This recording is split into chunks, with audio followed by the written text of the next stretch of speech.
The Betrayal Chapter 6. The next morning I woke up. My alarm set under my pillow, so I didn't wake up Star. I turn it off the moment I wake up and sit up, quietly moving the covers off of me. We were up late last night, making sure Ira got home safely when she did. And now I sit here, the sun nowhere near the horizon, the moon still shining brightly through the cracks in the blinds. I feel my hands shake as I get up, trying my hardest to be quiet as I grab my backpack and some extra clothes. I bring them to the washroom so I don't wake Star as I shove the clothes into my backpack, doing my hair and walking down the stairs. I put some snacks in my backpack and grab the spellbooks we left on the coffee table as we chatted about them. I smile weakly as I see Star and Ira's notes.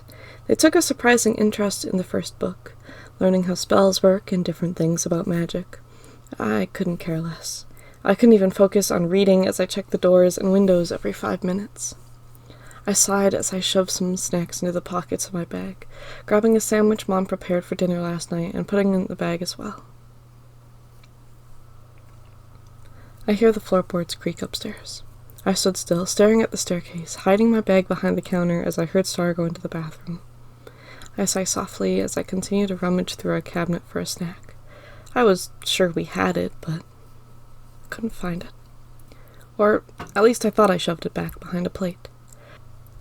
But after checking a few times, I gave up, assuming the last chocolate bar was eaten a long time ago. I chuckled to myself before the sound of something hitting the tile upstairs scared me stiff. I listened to everything I could hear, but there was nothing. It was silent. There wasn't even movement of someone picking something up. I shake my head, looking at my backpack. If whoever was awake saw me, they'd stop me. I look at the front door, knowing I need to go now or they'll never be safe. I didn't care if that meant me getting hurt, lost, or worse. I just knew if I stuck around, Star, Ira, even Clinton and Carl would be in more danger.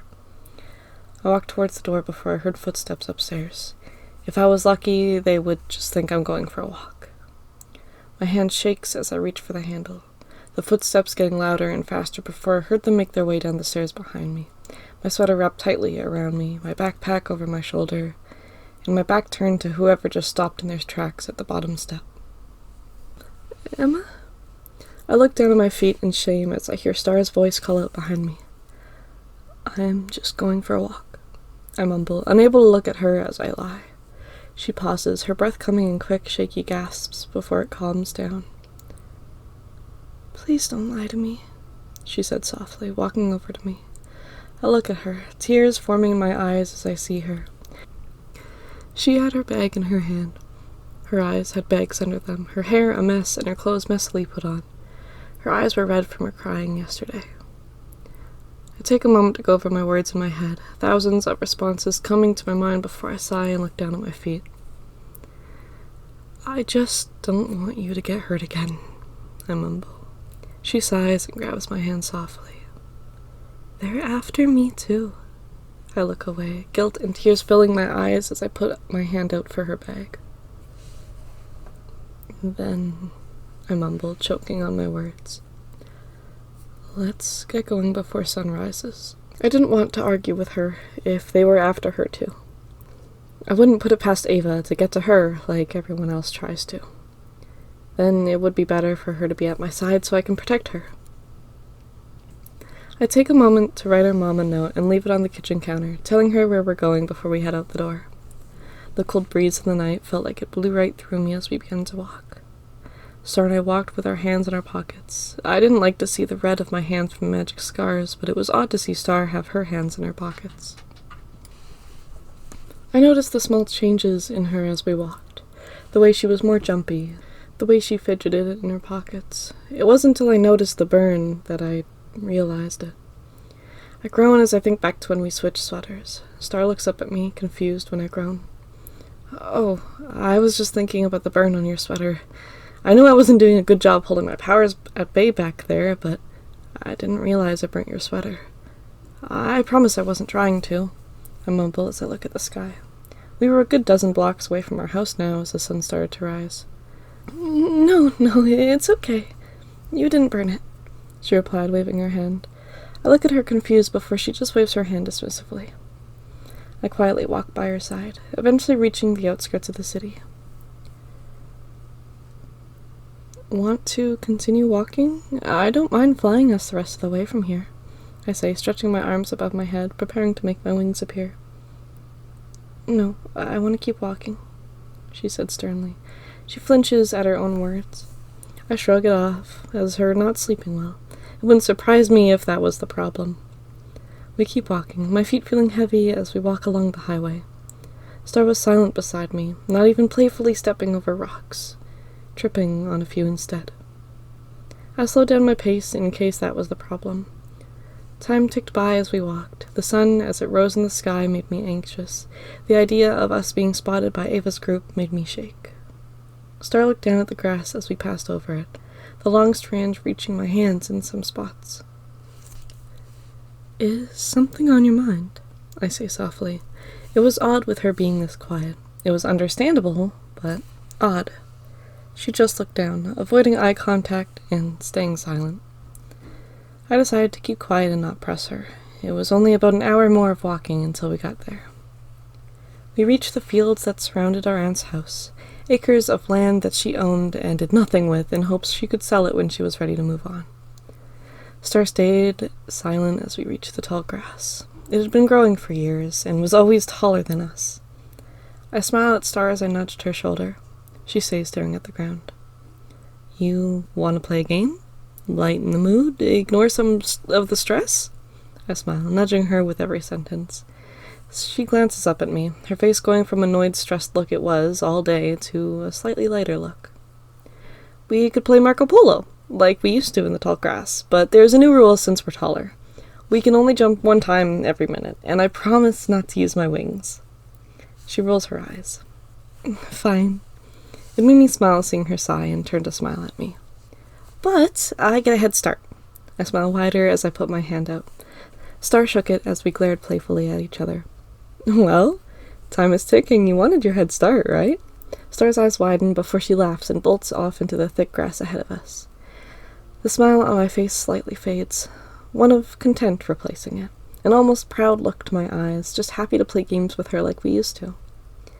I wait for a few minutes and decide she's gotten far enough after I hear her laughter a good distance away. Okay, I'm coming to get you now. I laugh as I run into the thick grass, finding old rough paths we used to follow. It was almost like a maze because I knew we made these hiding spots in the center, a place where we'd sit and relax as I showed Star tricks with my flame. The circle grew bigger as we did, not because we made more room, but because I ended up burning down a bit more grass than I thought I would with an old trick. Our laughter fills my ears as we run around, getting closer to each other and slowing right down to try and scare each other, although failing and running away from each other again. I look up through the grass, just wandering our old paths now. The peacefulness of our childhood filled my mind, the jokes we would make, the disobedience when we were warned of wild animals. I chuckled to myself, jumping to see Star's movement as she walked towards me. I smile. I think back to all the things we got to grow up with. I was so fearless as a child, even if nothing ever happened to make me fearful. I groan as I run my hand through my hair, regretting how fearful I am now. And, to add fuel to the sparking fire, I stop in my tracks as I hear the grass shift behind me. Star was ahead of me. I stare at my feet, thinking maybe I just turned around and didn't know it. I heard the grass crunch under whatever was near me as it went around me. I laugh as I just think it's Star playing a trick on me. I walk towards the grass, moving just a few feet away from me, the thickness of it making it hard to see even a foot ahead. Come on, Star, I know you're there. I laugh as I continue to walk towards the noise. I'd run, but we've run headfirst into each other too many times. As the crunching stops, mere inches in front of me, I hear Star laugh behind me. My eyes widen as I stare in front of me. That's not fair! When did you jump? She yelled out, laughing as she continued to walk towards me. I don't take my eyes off the space in front of me. Star, wait! I yell, my voice shook. I turn into my demon form, shaking my head slightly and using my wings to make myself look bigger than whatever was in front of me. Emma? Star said softly, her footsteps still approaching. My eyes turn black as I yell again, urgency in my voice. Star, stop! I breathe heavily as I try and assess what could be in front of me. But by the time I had started yelling, I had my answer. A soft growling came from in front of me, an almost cat-like growling. My eyes widened as I widened my stance. I couldn't hear Star's footsteps anymore. I gave a small sigh of relief, my wings spreading wider only to have the creature growl louder. I flinch as I hear footsteps come towards me. They were soft, and the only reason I could hear them was because of the dry grass it stepped on. I could see its eyes now, almost golden brown eyes with a pupil as thin and sharp as a knife. The soft orange color fur that surrounded them blended in with the grass. I saw the eyes of this creature widen, then glare at me. Its ears twitched as it came closer, its snout poking through the closest of grass. "Emma, what do I hear?" I shiver as the creature's growling gets louder the closer it gets to me, until I see it jump towards me. My arm covers my chest as it pounces on me, biting down. I scream as the pain shoots through my arm. "Emma?" Star yells. "Stay there!" I yell back, tears coming to my eyes as I lay there pinned with blood dripping down my arm where the beast had its jaws sinking in. I open my eyes to see a cougar glaring into mine. Its claws dug into my wings as it pinned me down. Its jaw twitched as it put more force into the bite. I choked on a scream, caught in my lungs as I tried to create a fireball in my hand, the pain in my arm making it too hard to focus. I couldn't just stare down this beast until it stopped biting just long enough that I could move my arm away.